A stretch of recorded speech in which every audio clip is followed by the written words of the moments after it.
Hi everyone, so we're going to start our new unit here. Our unit is going to be based on ecosystem ecology. So when we're talking about ecosystems, we just finished up biomes. Our biomes, remember, are larger portions and they can be found all around the world, where no two exactly the same ecosystem are going to be found around the world. So ecosystems are smaller scale than our biomes, and they focus more on the interactions between organisms in an ecosystem. So when we're talking about ecology, we have this really interesting definition. So it's the whole body of knowledge concerning the economy of nature. It's total relationships between animal in both inorganic and organic environment. So when we're thinking about inorganic and organic, two words might come to mind as well: living and non-living. So I want you to keep those in mind as we continue here. With our ecosystem ecology, we're going to see many different levels of organization here. So we're going to talk about mostly of how these organisms interact with each other and with the environments around them. So that's really going to the most important thing that we're going to talk about here.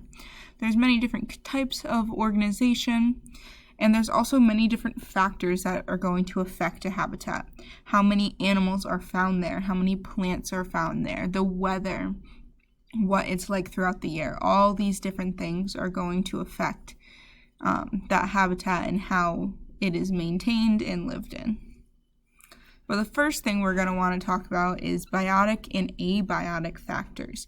These might seem a little bit similar to our photic and aphotic, meaning one means something and the other means the opposite. So our biotic factors would be our living things. So all parts of the ecosystem that is living or used to be living. So what I mean by used to be living is these maybe dead trees. Since they were once living, they are still considered biotic factors. So leaves that fall on the ground, sticks, all those things are biotic. Abiotic is the opposite, and these are things that have never been living. And some examples here are air, water, rocks, temperature. All those different things are going to be considered abiotic factors. So a habitat is a little bit different than our ecosystem itself because it's a specific environment in which an ecosystem lives. An organism lives. So we're talking about one organism here instead of talking about the many that are alive in the different areas. And the most important thing that habitat is going to do is provide the organism with the resources it needs. So this is food, shelter, and other organisms of the same species. That's going to be our most important thing for our habitats here. This video is going to be our Ed puzzle, so make sure you take a look on our Ed puzzle page and our daily agenda. So now we're going to talk about what influences these ecological communities. And the first thing that we know, the thing that gives energy to everything on Earth, is the sun. So again, life depends on the sun, and that's because all the energy that we get from the sun is going to be taken in by plants, which use that light to make the sugar molecules. So these sugar molecules are going to be really, really important because they are going to power all of the other organisms in the world, along with plants and our animals here. And this process is called photosynthesis. So our photosynthesis, we know we have to take a couple things. We need sunlight, carbon dioxide, and water, and that's going to produce carbohydrates or sugars and oxygen. So this is it in words, but if we see at the bottom here, we also have our chemical formula here. So we know that this is carbon dioxide. We have water here, solar energy, that's our sunlight, and this is our sugars. or glucose, and oxygen. So these are going to be really important to see these. So it's good to know our reactants here. So these are our reactants versus our products for photosynthesis.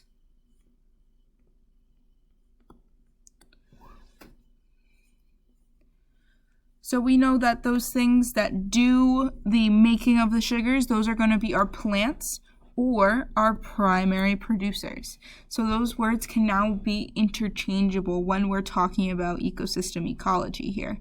That is because we know that our primary producers are going to capture the energy from the sun or chemicals, and we're going to take that energy and store it in the bonds of sugars. So those bonds, if we looked at that formula for the sugars, C6H12O6, that's a lot of bonds that have to happen between all of these different compounds. So all of those bonds store a little bit of energy that the plants captured from the sun, that these primary producers captured from our sun. So all this energy is getting captured, some by plants, algae, and bacteria. But sometimes, like when we talked about the bottom of our ocean, we talked about those hydrothermal vents. Those actually expel chemicals, and these chemicals are taken, and the same thing happens here through chemosynthesis.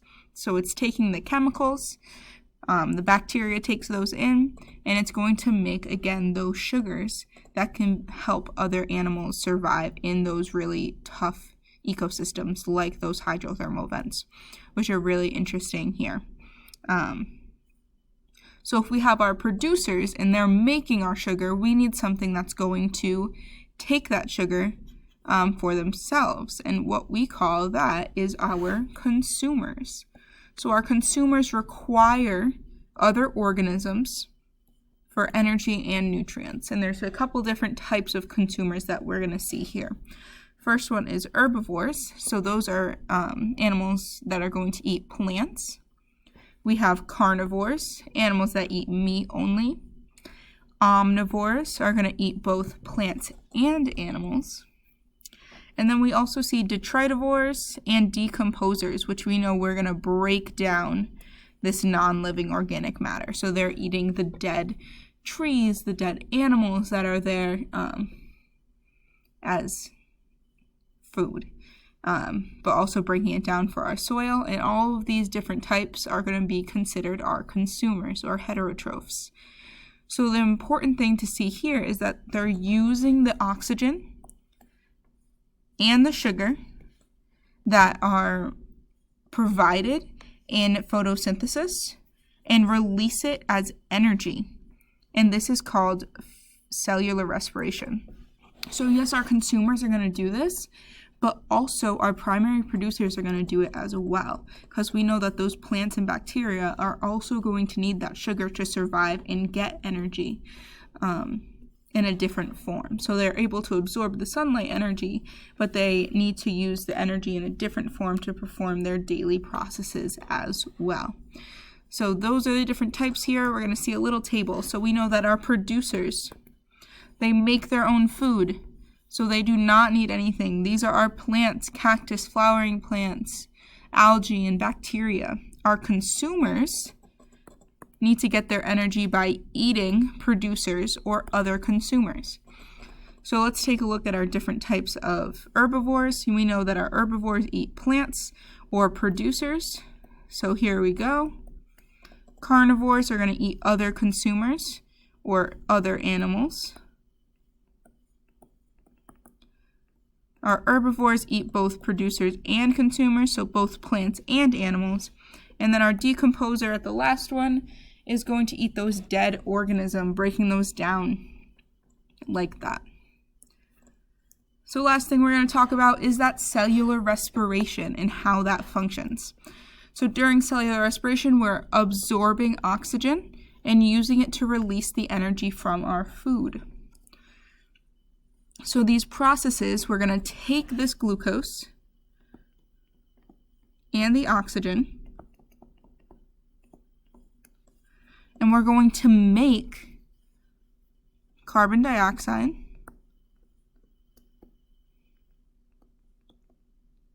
water, and some energy in the form of ATP. So this is really interesting to look at because we see now that the reaction from photosynthesis has flipped. So now the sugar and the oxygen are our reactants, and the carbon dioxide, water, and energy are our products. So it's really important to see here that these reactions, cellular respiration and photosynthesis, are what we called opposite reactions. So we need the products of photosynthesis as the reactants as cellular respiration, and vice versa for both. So the products of cellular respiration are also going to be the reactants of photosynthesis. So that's a really important concept. If you know one of these formulas, you know both if you remember that cellular respiration and photosynthesis are opposite reactions. So part of the energy that's going to be obtained is used to carry out daily activities. So just us writing down right now some of our notes, sitting up straight, breathing, all of those are daily activities that we're going to use that energy to do. But we're also going to see that all this energy will also be stored as either fat or sugars in our bodies. So all the energy that we don't use to carry out our daily activities is going to be stored in our bodies to be saved for later. So that's a really important concept as well. If you have any questions, please let me know. This is where we're going to end for today.